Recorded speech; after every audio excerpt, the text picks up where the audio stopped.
So mga kadago, part 3 na to kasi mahaba yung video eh.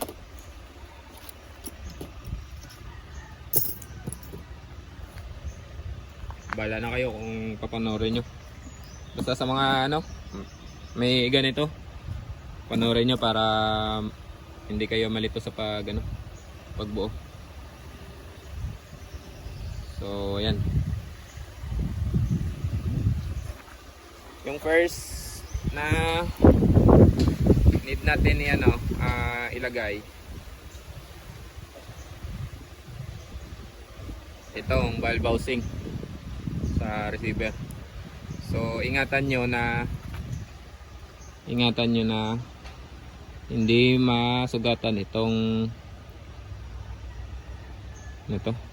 finish na to na para sa valve kasi dito lumalapat yung acetal. Pag nasugatan ito, ito magiging sanhi ng singaw. So ingatan nyo to. So pag may ganito kayo na 5 mm, so pag ilagay nyo sa loob ng housing, yan, lagay nyo yan, ipasok nyo para hindi masugatan yung loob. So ito, pasok natin. Wait lang, lagyan ko ng oil before kayo magbalik. Lagyan nyo ng oil yung mga o-ring.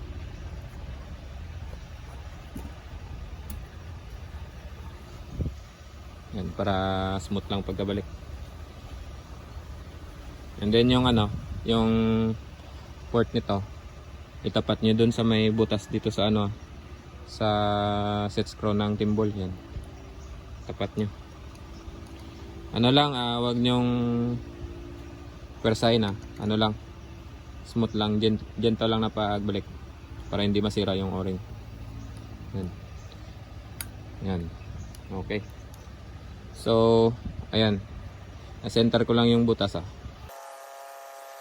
So yan mga kadugo. Ayan naka-center na yung butas. Yan. So ilagay natin yung firing pin. Dapat gentle yung pagkalagay nito, Yan, dapat gentle lang. So yan, ito yung tamang pagbalik ng gold beam, tsaka ingatan nyo hindi to susugat sa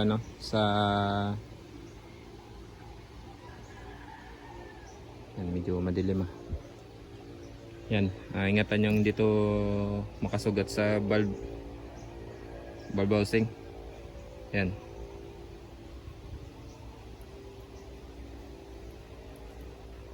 pag pumasok sa butas, so okay na yan. Okay.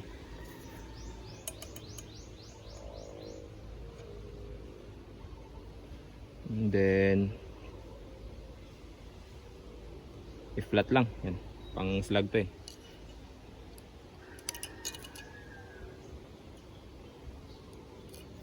So lagyan natin ng tension.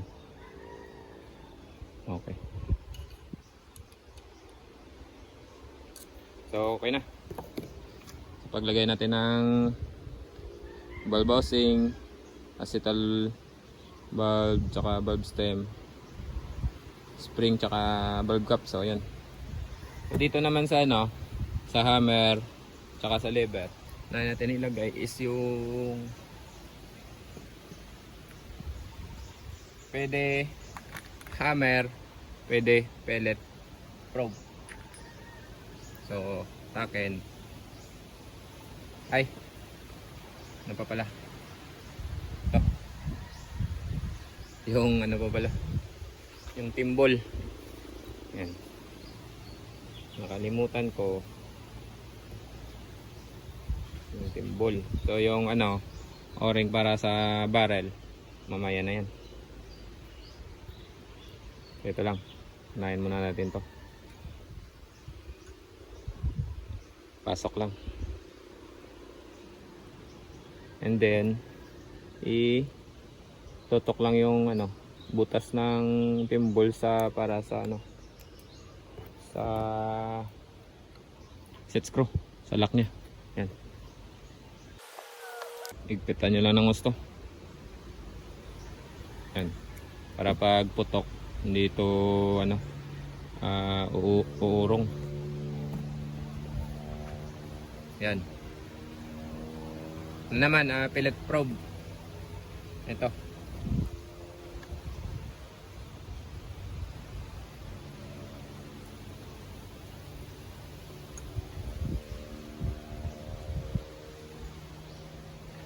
So sa hammer, huwag kayo maglagay ng silicone oil.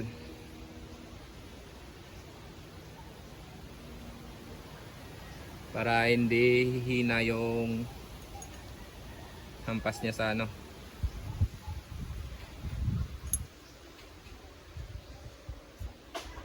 So ayan.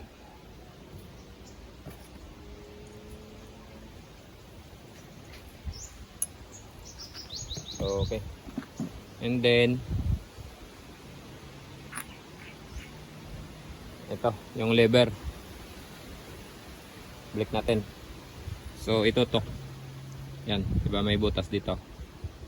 Yan, may butas dito. Tutok natin sa butas para dito sa set screw. Yan. Pagkalagay ganito lang. Yan. And then ipasok yung set screw.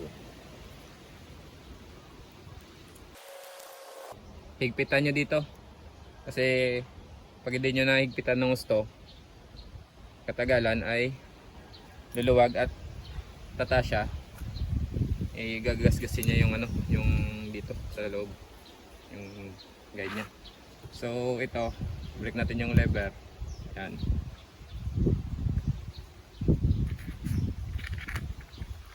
Break natin yung lever, yan. Okay na.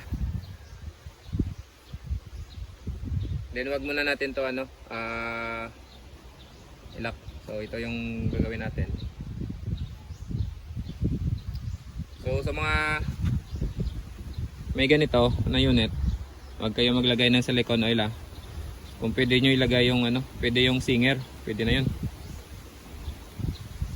Kasi kung wala naman tayo ano, available na pang gunsmith na oil para dito. So ito, may oil pa naman. Hindi ko na ano, lalagyan. Yan. Lagay lang yan. Wala. Nasaan yung hammer spring? Wala.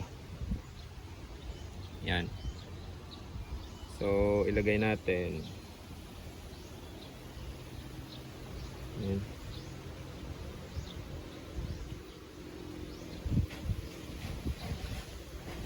So okay, yan. Oops. So ayan, nabalik na natin. And then yung hammer adjuster. Yan. Yan na lang. Totok lang dito yan. And then ito yung unahin na higpitan.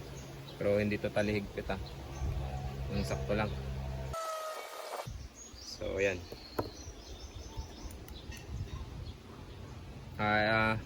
Inaano ko, kinakas ako para uurong to before ko higpitan yung maliit na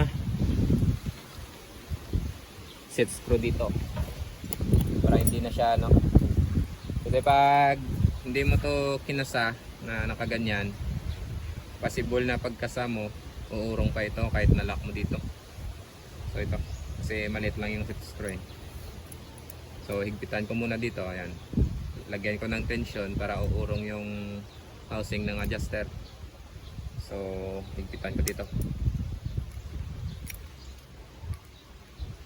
Yan.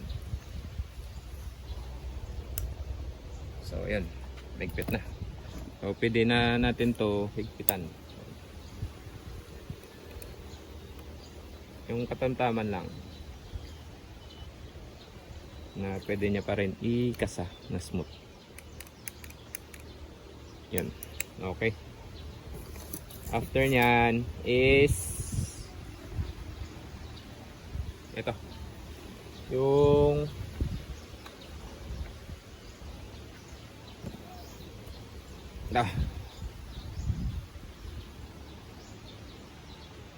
sa ano naman, trigger assembly niya naman.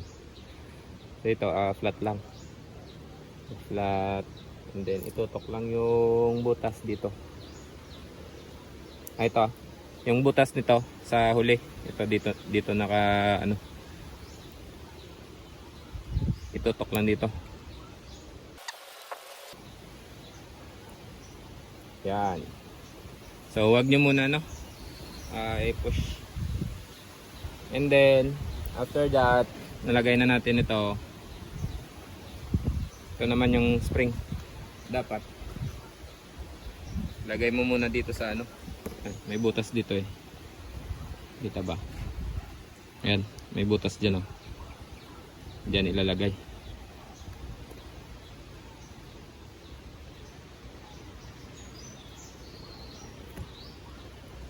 Yun. So ito, nakalagay na. Yan. Dapat nakaganyan yung ano, yung spring, hindi doon nakasuksok sa loob doon. Dapat nakaganyan lang. And then before to ilagay natin to, i-push muna natin. Ilagay muna natin dito, then may push. Pag push mo ganyan oh. Yan. Tutok lang yung butas. Yan. Ayan. So okay na. Ano na to? Goods na. Ayan. Pero wag nyong ipitik na sagad ah. Baka pares yan kanina na yung spring pumasok dun sa loob. So ito na. Pwede na to ano. Ikasa. Yan. Nakakasa na yan. So ipitik lang. So yan, so ano na natin to, ibaan na natin to yung dalawa.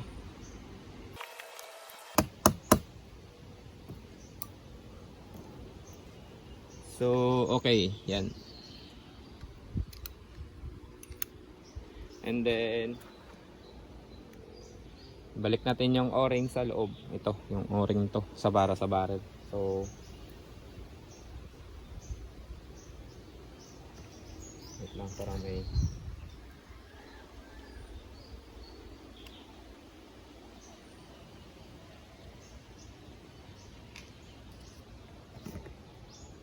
So balik natin yung o-ring. Yan, sa loob.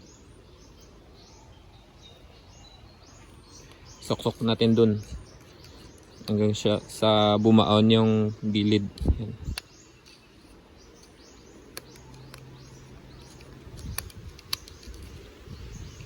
So okay.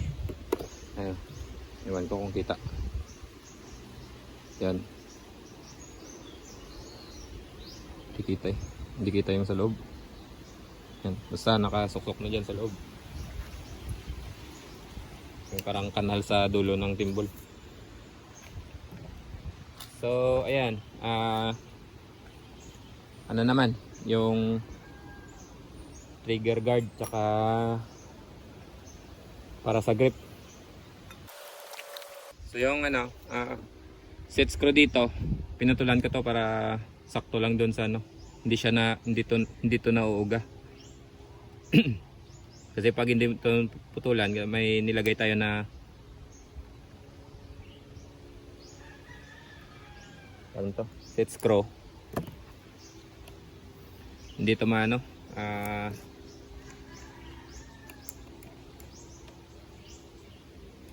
kahit ilak mo, umuusog to yung ano, yung housing ng grip. So, ipitan muna natin. So, ayun, okay. Ayan na. Then, assemble ko na ito lahat. May isa pa akong ituturo. Ayan, sa paglagay lang ng barrel. Dapat yung paglagay ng barrel, dapat ganito. Ano lang, tapos and then lagay yung barrel. Before nyo igpitan para yung o-ring is ano niya.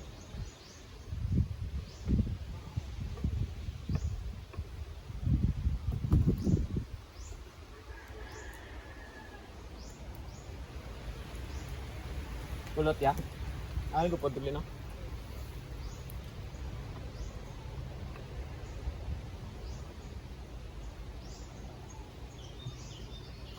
So yan, hindi ako hawak dito. Bali, i-lock natin siya. Yan. May konting push dito sa barrel para yung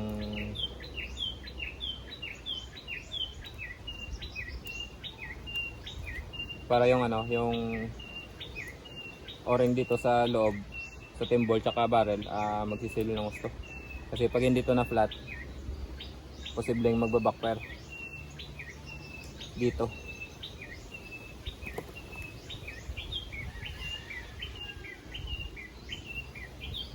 So ayan, kita na ng gusto para hindi usog ng barrel.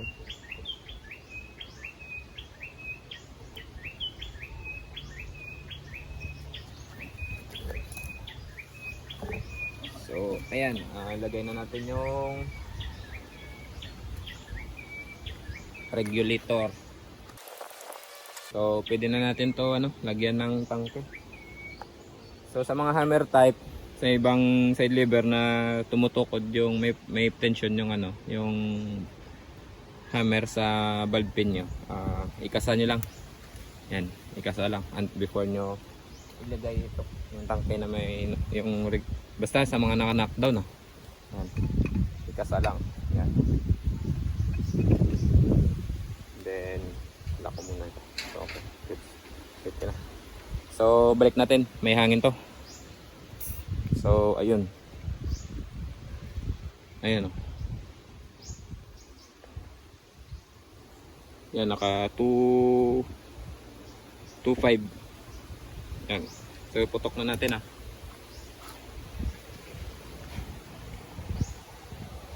yan, putok ko ito. Yan, kita nyo, patalsikin natin yung mga dahon, mga mga basura. Yan, okay.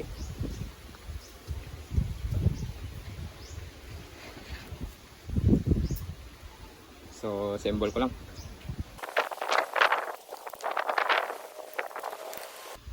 Okay na mga kadugo. So yan, na full storage sa'yo. Nag-delete pa ako ng mga video na iba. So yan, testing natin. Nag-adjust ako.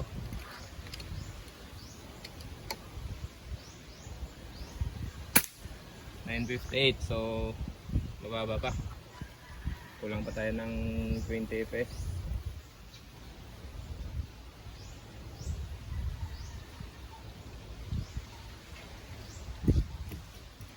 So try natin.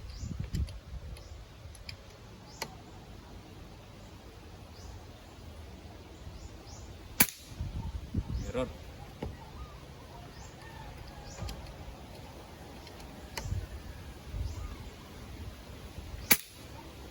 Nag 1,000. Try natin ulit kung mag 1,000 siya.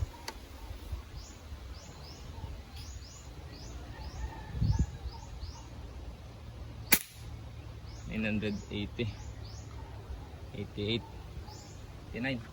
So nasobrahan.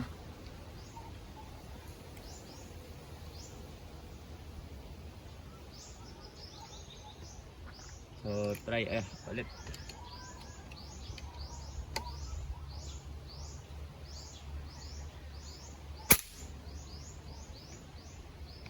Sobrahan again.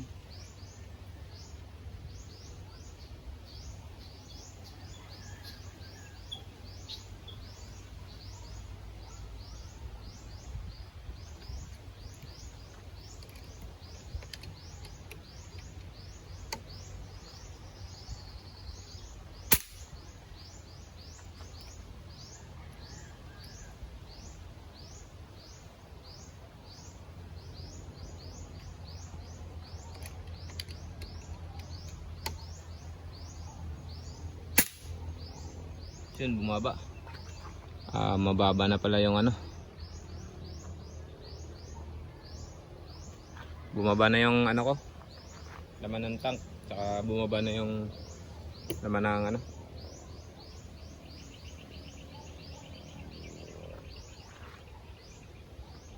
ng output. So nasa 2, yan, kung nakikita nyo,